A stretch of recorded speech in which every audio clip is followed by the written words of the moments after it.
One of my earliest memories of parties was a birthday party, and it was for me. It was at a bowling alley. I must have been in kindergarten, not very old at all.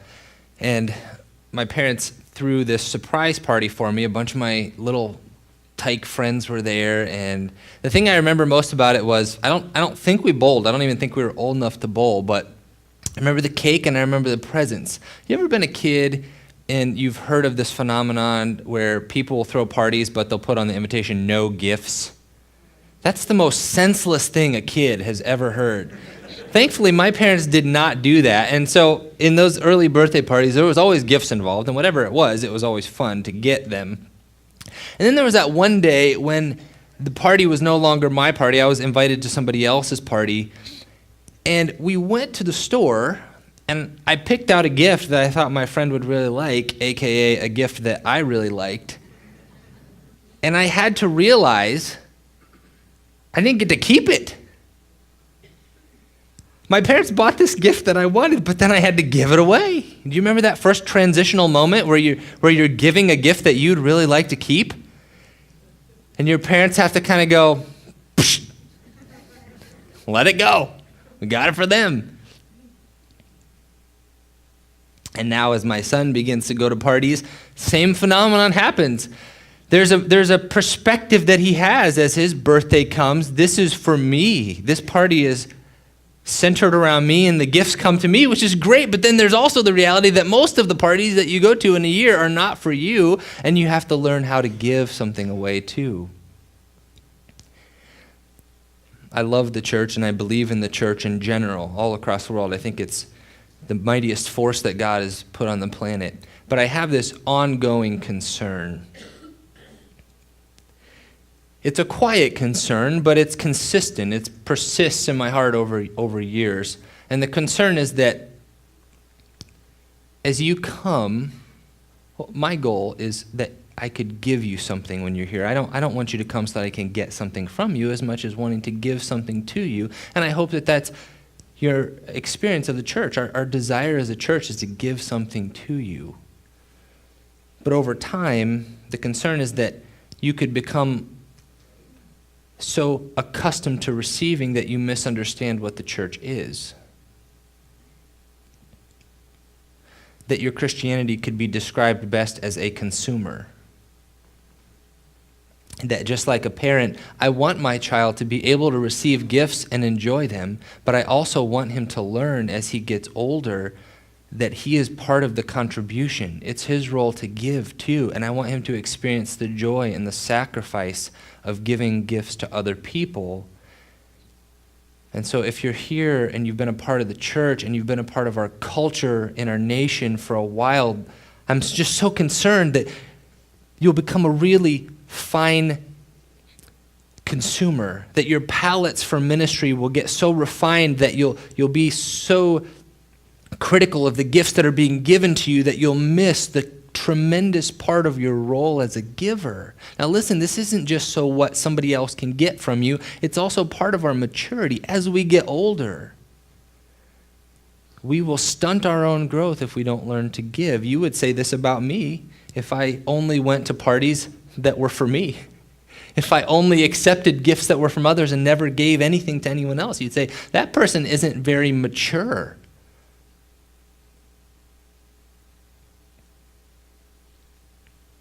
God is so generous, he gives us this gift. Upon following Jesus, upon putting our faith in, he gives us this gift of his Spirit. What an incredibly costly gift, bought by the blood of Jesus, that we could have God's own presence living inside of us. And then, just like a generous father, he wants us to learn to be like our Father, and the Spirit then gives us gifts to give to other people. One of the primary ways we pay God back or love him back is actually to love it forward, to pay it forward, to take the gifts that he's given us and to give them to other people. That's what a spiritual gift is, and that's what our focus is on today in this series. A gift that the Spirit has given us that is meant for us to give away to help somebody else. I want to look at a passage, one of the most probably one of the most popular spiritual gifts passages in the New Testament, where Paul talks to the church in Corinth about gifts. It's toward the end of a long discussion about a bunch of different church issues, but man, is it so relevant for churches today. This is 1 Corinthians chapter 12, and I want to read a little bit and explore some of these spiritual gifts. He starts out the chapter, and I'm going to skip down through several verses of all of chapter 12. He starts out by saying, now about the spiritual gifts or gifts of the Spirit, brothers and sisters, I don't want you to be uninformed about this. So I'm going to tell you about it. In verse 4, he says, there are different kinds of gifts, but the same Spirit distributes them. Watch this interplay between same and different, similar and diverse. Comparing, contrasting. He uses this throughout the whole chapter. There are different kinds of service, but the same Lord. Different kinds of work, but in all of them and in everyone is the same God at work. Now, to each person, the manifestation of the Spirit is given for the common good. One translation says, each person is given a gift to help others. To one, there's given through the Spirit a message of wisdom. To another, a message of knowledge. By the same Spirit, to another, faith. To another, gifts of healing by that one Spirit. To another, miraculous powers. To another, prophecy. To another, distinguishing between spirits. To another, speaking in different kinds of tongues. And still another, the interpretation of tongues or languages. All these are at work by the one and same Spirit. He distributes to each person just as he determines. In verse 15, he says, now, using a body analogy, as if each person in the church is a part of the body, each essential, he says, now if the foot should say, because I'm not a hand, I don't belong to the body, it wouldn't stop being a part of the body. And if an ear should say, because I'm not an eye, I don't belong to the body, it wouldn't stop being a part of the body. If the whole body were an eye, where would the sense of hearing be? If the whole body were an ear, where would the sense of smell be? But in fact, God has placed the parts in the body, every single one of them, just as he wanted them to be. If you're feeling down about yourself, like you don't fit or you're not a good enough person or you don't have anything to offer, that's a great verse of encouragement. I want to skip down to the last section of the chapter. Verse 27 says, now you are the body of Christ. Each one of you is a part of it. God has placed in the church first apostles, then prophets, teachers, miracles, gifts of healing, helping, guidance, different kinds of tongues. Are all apostles? Are all prophets? Are all teachers? Do all work miracles? Do all have gifts of healing? Do all speak in tongues? Do all interpret tongues? No, but eagerly desire the gifts, the helpful gifts. Desire them and use them. I want to look at 3 different passages where Paul talks about specific spiritual gifts list. And you'll notice as we look at these, they're not all precise. They're not identical lists. He talks about it in 1 Corinthians 12, like we saw, and Romans 12 and Ephesians 4. Those are the main lists, and we're going to see them up here. But they're not all identical. So if you'll see here, this is from Romans 12. He lists prophesying, serving, teaching, encouraging, giving, leading, and compassion. And then next, we have the 1 Corinthians passage, which we just read, wisdom, knowledge, faith, healings, miracles, prophecy, discernment, languages, interpretation of languages, and then he lists more of the office or the noun, the personal noun form. See, sometimes he'll say it in the action form, and sometimes he'll say it in the office form. Prophesying or prophet. Healing or healer. Apostles, prophets, teachers, miracles, healings, helping, guidance, languages. And then here's the Ephesians 4 passage of prophets, evangelists, pastors, and teachers. There are other places in the New Testament that address or reference spiritual gifts, but these are the 3 main areas where Paul describes them in a list form. You'll notice too that he didn't actually give the same amount of gifts in each one. It's a little bit of a sampling or a scattering, so we get the sense that he's not trying to be precise. It's not like there's this perfect 7 gifts that he's mentioning. In fact, some are a little redundant. He kind of mentions this and this, which are really similar in different passages. So what I'd like to do is group these together into 4 different kinds of gifts. These are not biblical categories. These are just my categories of working with these lists and combining them. Some of the ones that are really similar we'll just look at in one shot. So here's the first grouping that I want to look at with you today and talk through some of these. The first grouping is what we'll call the pioneering gifts. The pioneering gifts, if you think of a pioneer being one who is blazing new territory, pushing the horizons, expanding the kingdom, this would be the gifts of the apostle, the preacher, and the evangelist. The apostle is from the Greek sent one.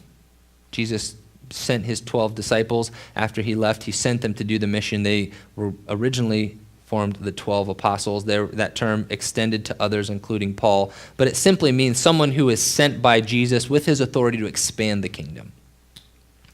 Every week when we conclude our service, we don't say you are dismissed.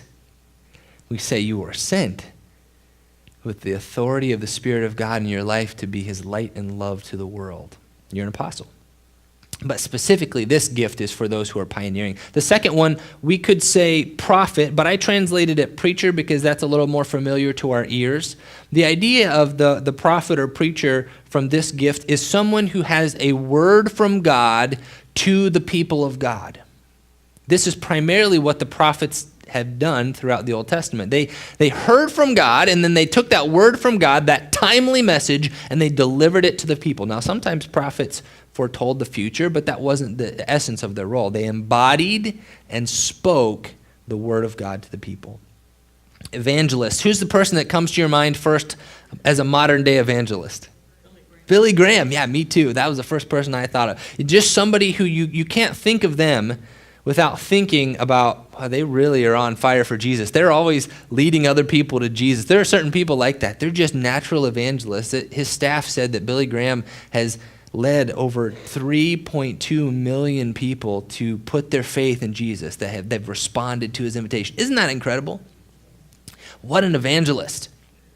This is a person who just seems to have a God-given knack for relating with people who are not walking with Christ and helping them take that step, understanding that simple gospel message. So that's the pioneering gifts. The next category we can call leading gifts. This is for a group of people, leaders or overseers that help them move forward. The first one is leader or leadership.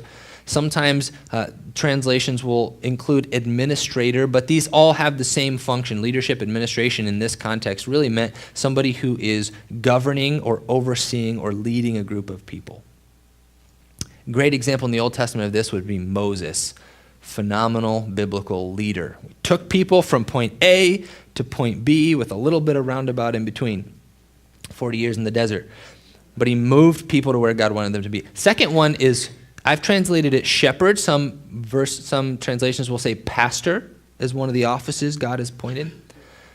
I had the hardest time with this one, deciding where it fit categorically, because as I'll share in a minute, pastor is one of those roles that we have so co-opted with a bunch of different gifts that it's sometimes difficult to classify. But I think it falls into the leading category because the shepherd primary role was to lead the sheep. When a shepherd would lead the sheep, he would not give instructions verbally and then say, okay, go over there. He would walk first, and the sheep would follow the sound of his voice, and they would get to greener pastures. So leading and feeding the group of people, protecting the group of people, caring for the group of people, all of that was involved in a shepherding role of a sheep. And then the last one is teacher. Teacher is someone who can take someone systematically from point A to point B and grow their faith. They can help, over the course of a lifetime, help someone mature in their faith and walk with Jesus. Understand the Bible, make it presentable, make it logical, make it click, make it exciting. The next grouping of gifts that we can look at we'll call the serving gifts. The serving gifts have a different flavor than maybe the last category. The first one is serving itself. There are a few different ways that you could translate or interpret the serving, but essentially this is someone who helps. This is someone who loves to support.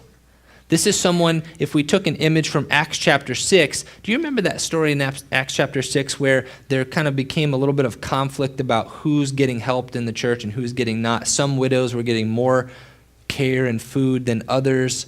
So they got into disagreement, and they went to the apostles and they said, really, you got to help us here. We got to resolve this conflict. And the apostles' response was this: it wouldn't be right for us to stop focusing on the ministry of the word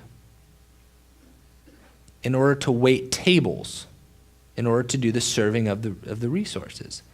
But it's important. It's just not what we're called to do. So they said, pick 7 godly people from your own ranks, and we'll appoint them as what they call deacons. Same root word here in the serving. It means someone who distributes food. It means someone who serves the practical needs, things that need to be done, a supportive role.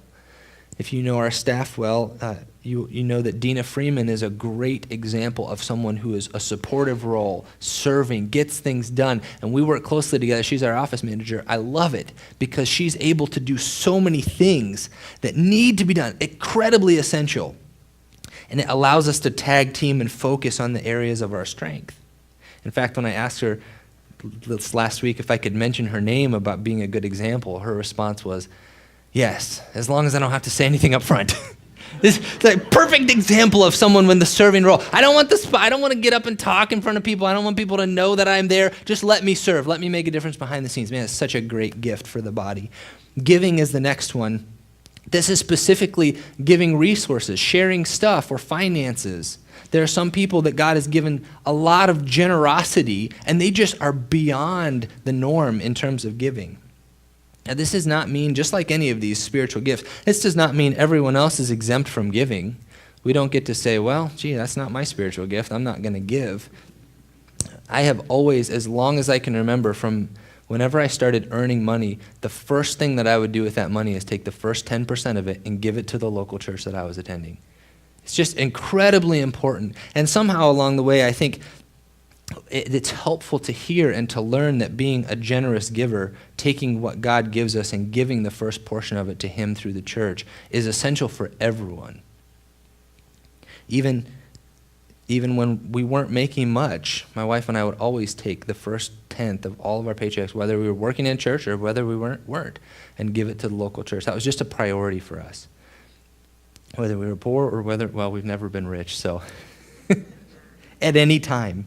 And I just want to encourage you on this note, whether it's your gift, whether you're affluent, whether you feel super generous or not, that's a different thing. That's just a step of obedient response to God, giving back to what He's given you. So I'd encourage you, if you've been around the church but you haven't been giving, it's one of those steps of not just receiving the party presents, but realizing you are a contributor.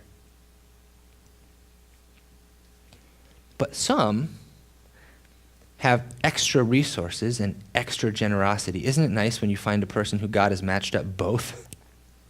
That's so wonderful for the kingdom because they can get stuff done. They can fund things that need to be funded and move it along very quickly. The last one in this category is called, I called it caring, although it's kind of a combination of several concepts. Some translations would say mercy, gifts of compassion, gifts of exhortation or helps. Maybe you've heard those terms before in spiritual gift discussion, helps, helping. The idea is pretty similar for all of them, and it's not the same thing as serving. Caring is the person who is wired to be compassionate. They immediately feel the hurt for the person who's going through crisis. When somebody's sick, they are the first ones showing up at the door to care for their practical needs. It's especially for those who either are poor or sick or in crisis or going through a hard time, whether or not they're poor or rich, but just persons who are suffering. The person with the caring gift knows exactly what to do. They feel what the person feels. They come along. The exhortation or the encouragement gift is the ability to bring the person beside them and walk with them, to comfort them, to give words of hope. They know what to say to let the person not get lost in their process of grief or trial. They physically, tangibly help with the needs of the person. This is such an important gift for the body. The next grouping is what we could call miraculous gifts. Faith. Now again, this is not to say that you have to have the gift of faith to have faith. We all have faith. Hopefully you have some measure of faith. We have faith in Jesus. But a gift of faith, you'll recognize this because in dark times, that person will shine. My wife has this gift. Sometimes when I get discouraged about the situation and can't see a way forward and I'm trying to figure it out, she'll just say something like, "It's going to be okay. God's in control." And it tends to rub me the wrong way because I want to know, how is he going to fix it? I'm looking for the solution. I'm the leading type of person. Like, let's figure out the route. And she doesn't have to know the way. She doesn't have to strategize. She doesn't have to figure it out for me. She just knows by faith that God is good and that he will not let us down in this situation. Sometimes I've actually made fun of that gift because I called it simplistic.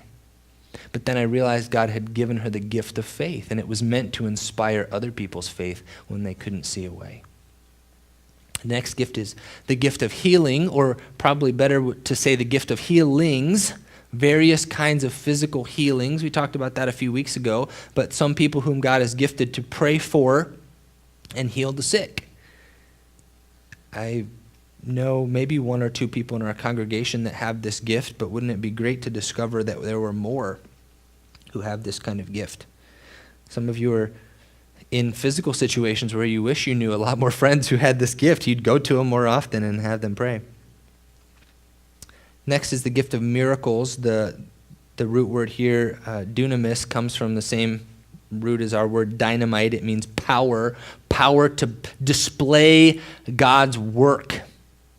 Some commentators or scholars would say this power was referring to the casting out of demons. Again, we talked about that last week, but it's something supernatural that God does, displaying through a person to get something done for his kingdom. The gift of discernment, discerning spirits.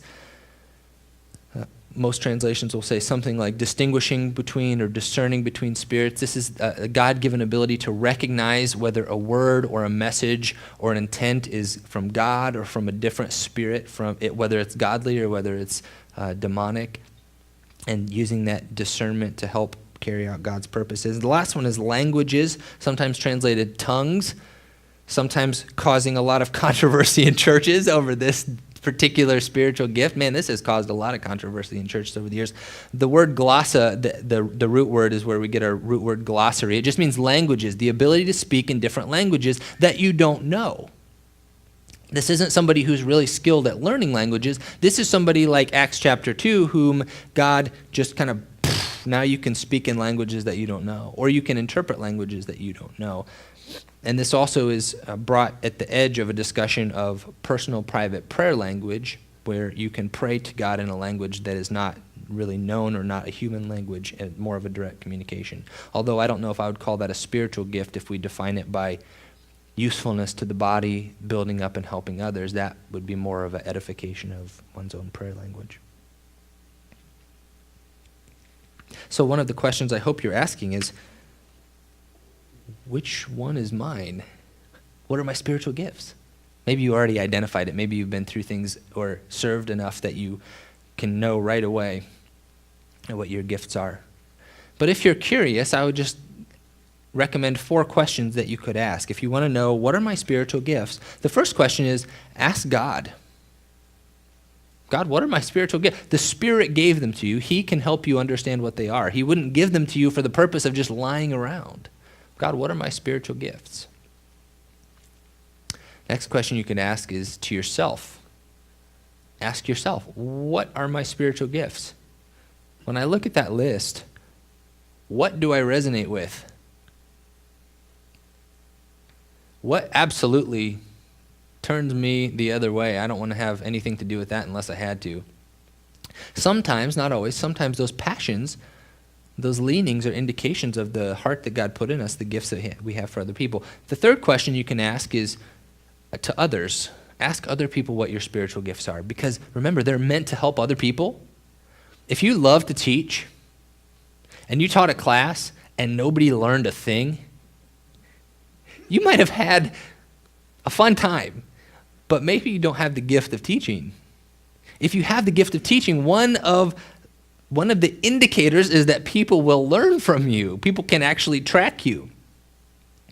If you have the gift of evangelism, if you think you do, but never in your lifetime have you shared the gospel with anyone, never have you led someone to faith in Jesus Christ, never has someone been inspired to believe because of your life, you might want to just second question that a little bit. Part of the gifts of the Spirit are the usefulness to the body. So we can actually help each other interpret those.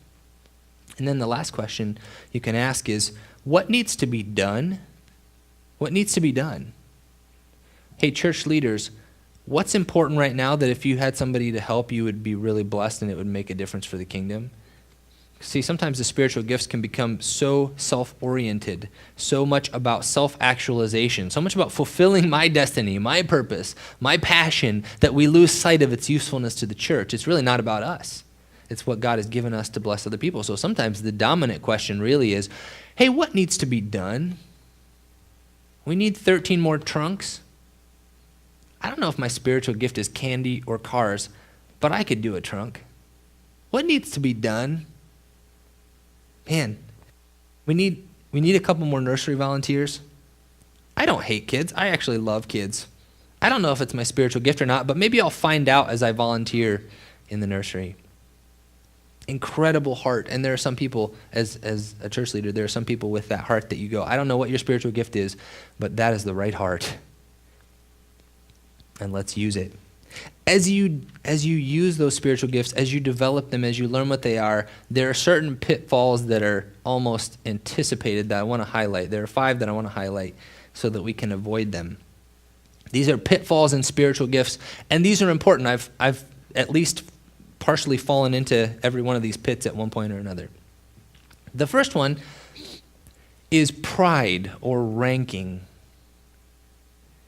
Every one of these applies to our church, by the way, in one form or another. It's a temptation that you feel or will feel. If you have a certain spiritual gift, it's easy to feel like you can place that on the scale of importance. I'm down here. Nobody really cares about this gift. It doesn't get a lot of praise or accolades. It's obviously not as important as so-and-so who has this gift, or the opposite. Man, I didn't realize I had this gift. Could you imagine if you woke up tomorrow and discovered you had the gift of miracles, dunamis, power? Oh my goodness, wow, am I not important?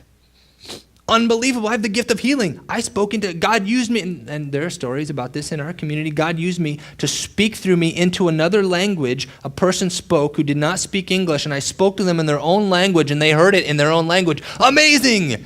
I must be important. See, this is where we get so quickly off track with the gifts of the Spirit, as we somehow rank ourselves as if one gift was more important than the other.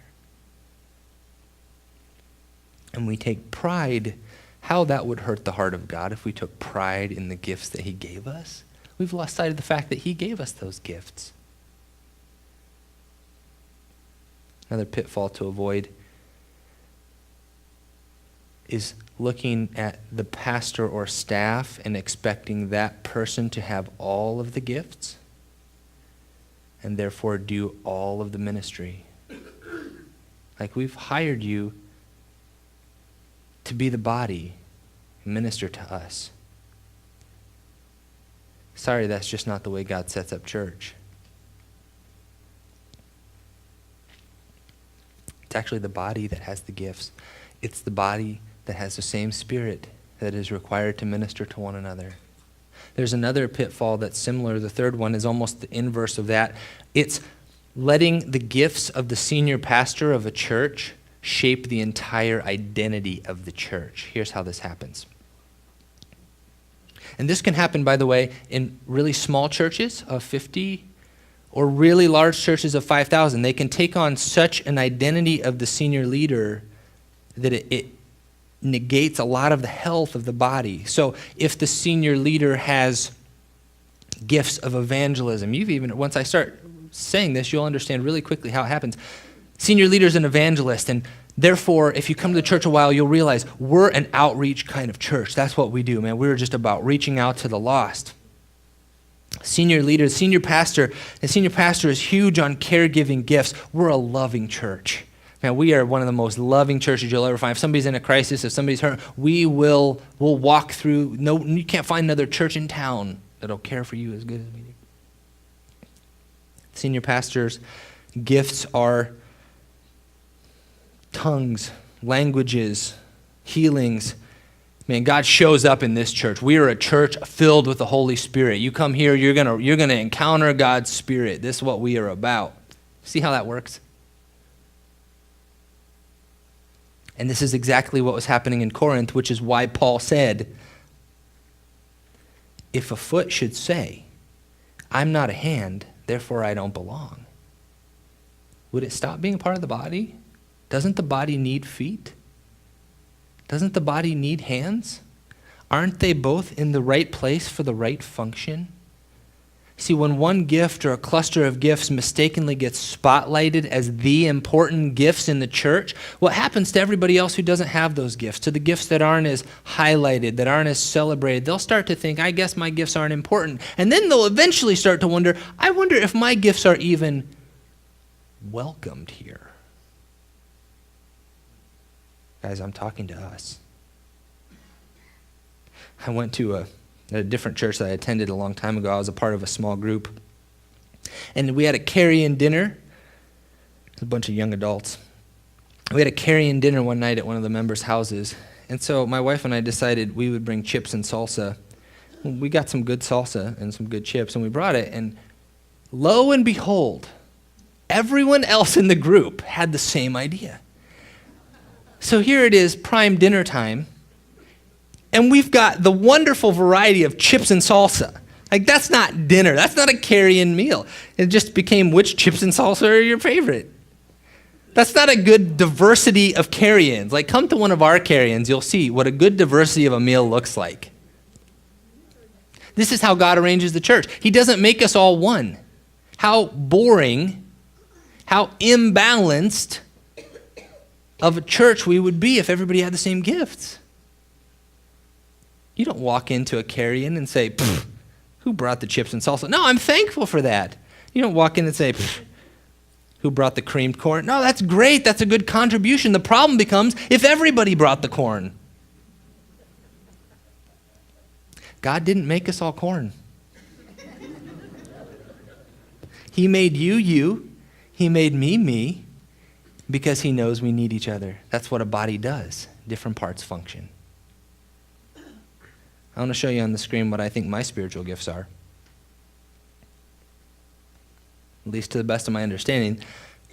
Preaching, leadership, and teaching. Through assessments and confirmation from others and serving, I think those are my top ones. You know what my lowest ones are?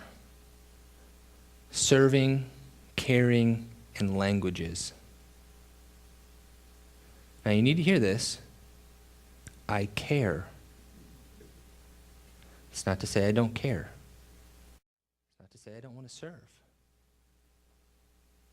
Those are just not my spiritual gifts. From what I read, God put each part of the body just the way he wanted it. So if you look at that and you say, well, does that mean leaders, those who have speaking gifts and leading gifts, they're prime in the church, that's the most important? No, that's a total misunderstanding of the passage.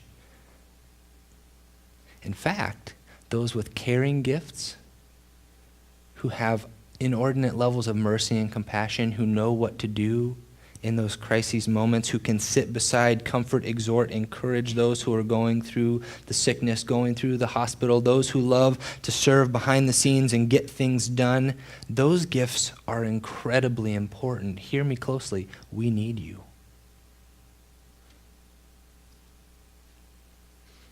Pastor Anthony and I have assembled and are working on a visitation team, partly because we know people in the congregation have gifts of caring.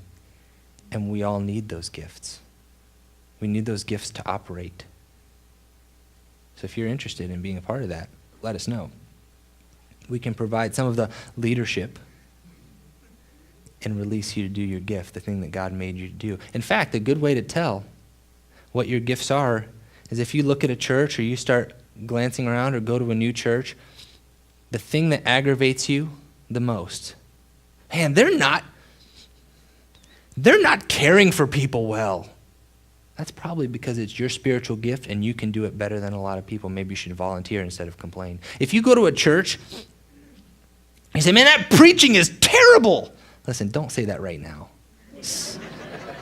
Send me an email tomorrow. I love critical feedback, just not on Sunday afternoons. But that's probably because you have some sort of gift in preaching God has given you. If you go to a church and you say, man, they need some apostolic. They're not involved in missions. They're not spreading the gospel around the world enough. Why don't we have a global focus? Why aren't we taking risks, folks? Why aren't we pushing the ball forward? It's probably because you have an apostolic gift and you can't stand to just go in circles and care for people and do the same old thing. We need to pioneer. Great. Use your gift. You're invited. That's who God made you to be. Here's the last two. The last two pitfalls to avoid are, one of them is impatience. It's real easy to try to just get there right now and serve. I just want to hit the apex of my stride. I want to serve now. I want to do everything that I desire to do because this is who God made me to be, without realizing everything takes time to develop and grow. Just because God gave you a spiritual gift doesn't mean it's a tree. It might be a seed. And you might need to nurture that seed and let it grow for many years before it develops a lot of fruit. So for some gifts, it requires education. Don't skip over the education just to get in the position. For some gifts, it requires maturity. It requires listening to people, hearing what they have to say before you just say what you have to say. Take the time. For some gifts, it just requires practice. It requires reading books, studying the Bible, talking to other people who have that gift, growing and developing in it. If God gave you that gift and it's really going to help people, if it's going to bless the world, isn't it worth investing a little bit to develop your gift? Here's the last pitfall, and I think this is probably the most subtle, but one of the most important. It's underdeveloped intimacy with Christ.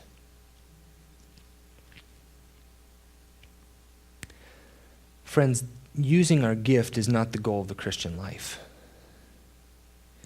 Being with Christ is the goal of the Christian life. Being with and like him. All of the gifts flow from our relationship with God through the Holy Spirit. And the minute we begin putting all our energy in what we do, He's going to reprimand us in gentle ways. He's going to discipline us. He's going to pull us back, and he's going to say, your gifts flow from your intimacy with me. And if you shortchange me, your gifts will probably dry up. I hope they do, because otherwise we'd run forever like Martha and never realize our call is to be like Mary, sitting at the feet of Christ. Martha probably had the gift of what? Diakonos, serving. She was cooking dinner. Great. It's an important gift. Just go a few days without food, you'll start to realize that's a pretty important gift. But it's not the heart of our relationship. Mary caught that. When you came in today, you had a handout with you. Hopefully you got one of those. If you didn't, you can pick it up on your way out. The handout breaks down these 4 categories into areas of service in the church.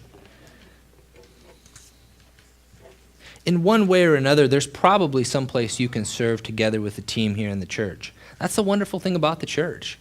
We can't do everything. We won't try to do everything, but there's probably some place where you can use the gifts that God has put in you to make a difference for other people and to serve. For all of those, as you look through them, this is a thin description. This is not a lot of detail.